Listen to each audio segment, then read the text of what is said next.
तो अंकल कैसे देखते हो आप केजरीवाल ने जो कहा है इसको?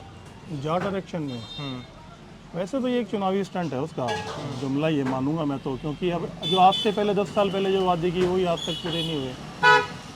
तो मैं तो नहीं समझता कि जाट आरक्षण में ऐसा कुछ एक करेगा, अगर बन भी गया तो भी मुश्किल है। तो ये जाटों को आरक्षण वाला है, तो आप जैसे कह रहे हो कि चुनाव के टाइम पे क्यों याद आता है ये? हाँ, ये चुनाव के टाइम पे याद आया, वो तो कहा चुनावी जुमला स्टंट है ये। अच्छा अच्छा। तो वैसे आपका क्या विचार है, क्या नहीं इसके देखो, ऊपर जाटों में आरक्षण के नौकरी तो अब बहुत ही मतलब ऐसी रियर है कि कोई कोई जाट नौकरी लग रहे हैं। आरक्षण तो सबको मिला हुआ है, जाटों को नहीं मिला। ओबीसी कैटेगरी में एक बार आए थे, सेंटर ने किया था, वो कैंसिल हो चुका है। तो आपको क्या नहीं लगता कि भाई जो दिल्ली के जाट हैं वो कम से कम उनके पास तो थोड़े ठीक ठाक दाम हैं, पैसे पैसे हैं? नहीं, पैसे वैसे हैं, मैं मानता हूँ। जाटों के पास मकान अपने हैं, गांव अपना है, सब कुछ है, लेकिन फिर भी सर्विस तो एक सर्विस है, नौकरी तो होनी चाहिए। अच्छा। तो ये जो आजकल की जो जनरेशन है, इनको नौकरी की आवश्यकता है। तो जैसे केजरीवाल ने पहले हमारी खेती थी, भूमि थी, हम काम चला लेते थे, अब कुछ है ही नहीं, सब तो गवर्नमेंट ने ले लिया। तो पहले तो आपके खेत भी तो आसपास ही थे। हाँ, खेती यहीं पे चारों तरफ, खेलगांव बन गया 82 में, 78 में एक बार किया था इन्होंने।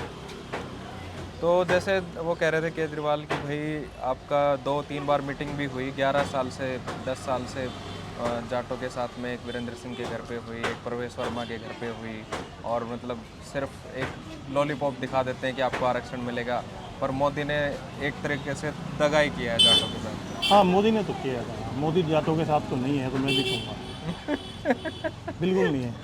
तो मोदी को जाट पसंद क्यों नहीं करते? बस यही कारण है मेन तो, अच्छा। कि भाई हाँ, जाटों के बारे में उन्होंने कम ही सोचा है, अच्छा, कम। चाहे वो हरियाणा हो, चाहे राजस्थान हो, चाहे जो भी हो। बाकी जैसे आपका ये आंदोलन भी होते रहते हैं, तो जाट तंग करके रखते हैं मोदी को इसलिए कि भाई आराम से तो बैठे नहीं। नहीं, तंग तो क्या करना है। खैर, गवर्नमेंट देखो वो अपने हिसाब से चला रहा है, ठीक है, और उसे तो खैर अच्छी चला रहा है, ऐसी बात नहीं है। हमारे बारे में नहीं सोच रहा, वो अलग बात है। अच्छा। हाँ, पर ठीक चल रही है गवर्नमेंट तो। तो जैसे कि आप लोग फील करते हो कि भाई और जितने भी लोग बच्चे हैं उनके कम मार्क्स में भी वो ओबीसी लिस्ट में है तो उनके सही हो जाता है? होना चाहिए भाई, देखो हाँ। होना चाहिए अब, क्योंकि ये सबका है। देखो, और मेरे साथ है, मैंने एग्ज़ाम दिया था दिल्ली पुलिस में, हेड कांस्टेबल क्लैरिकल में। अच्छा। ठीक है, मेरे साथ ओबीसी का था, उसका हो गया, मेरा रह गया। अच्छा। तो पछतावा तो होता है। और ये तो बात भी पुरानी है अरे काफी। बहुत पुरानी बात है। कोई 20-30 साल पुरानी बात होगी। तो आई कार्ड आज भी रखा है मेरे पास, हेड कांस्टेबल क्लैरिकल का। तो फिर आपने अपना खुद का काम हाँ, फिर स्टार्ट काम किया? ही किया खुद का, पहले नौकरी करी, फिर अपना काम कर रहा हूँ। बिस्लरी की एजेंसी ले रखी है, वही काम कर रहा हूँ। तो अंकल आपको ये नहीं लगता कि भाई जितना भी एक ये पॉलिटिक्स है कि भाई कास्ट के साथ साथ में आरक्षण देते हैं, इनके बजाय थोड़ा इकोनॉमिक आधार पे, आर्थिक आधार पे हो तो थोड़ा ज़्यादा सही रहेगा लोगों को? हाँ, ये भी आप सही कह रहे हैं, होना चाहिए। या फिर इसका ये भी कहते हैं लोग बाग कि भाई कई इतनी पिछड़ी जातियाँ हैं जो बेचारी पहले से ही इतनी दबी हुई हैं, चाहे वो उनमें थोड़ा सा गुण के साथ, गेहूं के साथ गुण पिसता है, वो बात भी चलती है, तो उनको भी मिलता रहना चाहिए। देखो, जो ज़्यादा पिछड़े हैं, जो जंगल में थे, जो भी थे, पिछड़ी जाति के हैं, आदिवासी हैं, उनको तो बहुत कुछ दे रहे हैं मोदी जी, और स्टेट भी दे रही है अपनी तरफ से।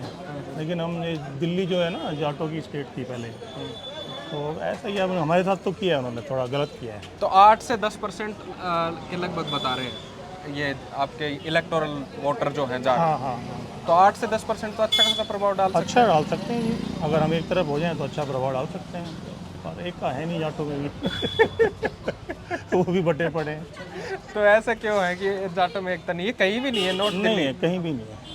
उसका कारण क्या लगता है आपको? बस एक दूसरे को देख के थोड़ी ईर्ष्या करते हैं, और क्या है भाई, तेरा किराया 7 लाख आ रहा है, मेरा 5 लाख आ रहा है, उसका 1 लाख आ रहा है। अच्छा, ये है। तो अंकल आप एक बात बताओ कि क्या ऐसा हुआ है कभी कि भाई दिल्ली के चुनाव को जाटों ने बहुत ज़्यादा प्रभावित किया हो?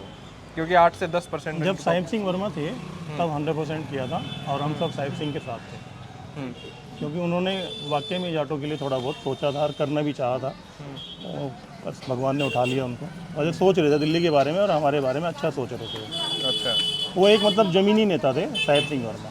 अच्छा। और उनके बेटे परवेज़ भी हैं, परवेज़ को मैं इतना जानता नहीं। अच्छा, पर वो तो परवेश का तो ये कहना था केजरीवाल के खिलाफ कि केजरीवाल ने 10-11 साल से यहाँ पे सत्ता में, इसने कुछ नहीं करना, लेना देना कुछ है नहीं, ये चुनावी स्टंट है, तो इसलिए ये जातिगत और जातियों में बांट रहे हैं। ये तो है, मैं बता रहा हूँ, अब सब कुछ याद आ रहे हैं उन्होंने, पुजारी भी याद आ गए, ग्रंथी भी याद आ गए, पहले सिर्फ मौलवी याद थे। तो गलत है ये, अच्छा, नहीं करना चाहिए। या तो सबको एक समान करो, नहीं तो बिल्कुल मत करो, खत्म करो। बिल्कुल मत करो। तो लग क्या रहा है आपको, क्या माहौल क्या लग रहा है दिल्ली में चुनाव में? 50-50 लग रहा है अभी तो, डावाडोल है डावाडोल है, बिल्कुल। केजरीवाल 100% में कहते क्लियर नहीं आ सकता, मुश्किल है। क्लियर मेजोरिटी नहीं दिख रही, तो इस बार नहीं दिख रही, इस बार नहीं दिख रही। क्योंकि इस बार कांग्रेस का वो बढ़ रहा है थोड़ा सा। अच्छा, कांग्रेस का ग्राफ बढ़ रहा है, बीजेपी का बीजेपी का तो अपना ग्राफ था वो वहीं स्टिल है। जो उनकी 2-3 सीटें। बिल्कुल, बीजेपी नहीं, सीटें नहीं कह रहा हूँ, परसेंटेज की बात कर रहा हूँ मैं। हम्म, जैसे आम आदमी क्यों बनी थी, कांग्रेस का सारा वोटर आम आदमी की तरफ झुक गया था, अब वो बट गया है, कांग्रेस की तरफ जा रहा है, आम आदमी का अब जो वोटर है वो कम हो जाएगा, तो इसीलिए उनकी सीटें कम हो जाएंगी, नंबर कम हो जाएंगे। अच्छा, तो ये तो इंडिया गठबंधन में साथ में ही थे इंडिया कांग्रेस और- गठबंधन लोकसभा का वो था, अब इसका नहीं, विधानसभा का। तो कांग्रेस का फिर कौन सी सीट आपको लग रही है कि ये 2-4 सीट वो निकाल सकते हैं? कांग्रेस, ऐसा कोई नजर आती है आपको? भाई मुझे तो सब लड़के अच्छे लग रहे हैं। अभी गर्वित हमारे यहाँ से आया, ये भी बहुत अच्छा लड़का है, काम करने वाला है।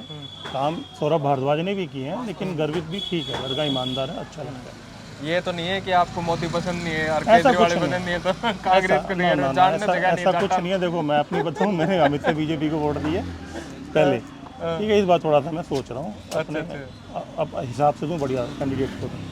अच्छा, तो आखिर में तोड़ कर दो आरक्षण वाली बात का। आरक्षण का मैं बोलता मिले तो सबको मिले, ना तो किसी को ना मिले। मैं तो कहूँ सारा खत्म करो ना, अच्छा, फिर अगर तुमने पढ़ाई के हिसाब से, जिन्हें पढ़ाई के हिसाब से नौकरी दो। पर बेचारे जो कमजोर लोग हैं जिनके पास आज भी एजुकेशन नहीं, वो कहाँ जाएंगे फिर? फिर वही बात आ जाती है ना। तो एजुकेशन तो हर जगह देखो, सरकार गवर्नमेंट खूब वो कर रही है, पढ़ो, अच्छा अच्छा, फ्री भी पढ़ा रही है, सब्सिडी भी दे रही है, सब कुछ कर रही है। ओके, चलो अंकल ठीक है, बहुत बहुत शुक्रिया आपका, thank you. Okay. Okay, cut.